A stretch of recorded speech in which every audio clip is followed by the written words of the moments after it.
malay mo? Schedule natin ngayon. Pasensya ka na, Han. Masama yung pakiramdam ko.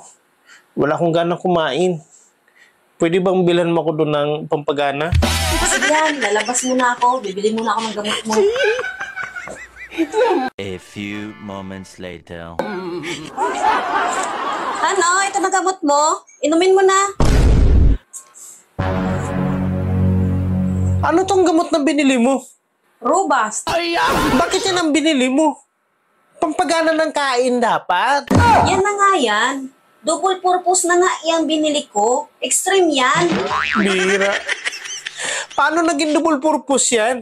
Di ba nga, pag ininom mo yan, pagkatapos ng 1 oras, ang lakas mo na kumain yan. Tapos maya-maya, ang lakas mo nang bumayo. Kasi double purpose yan. Wala ka man lang patawad?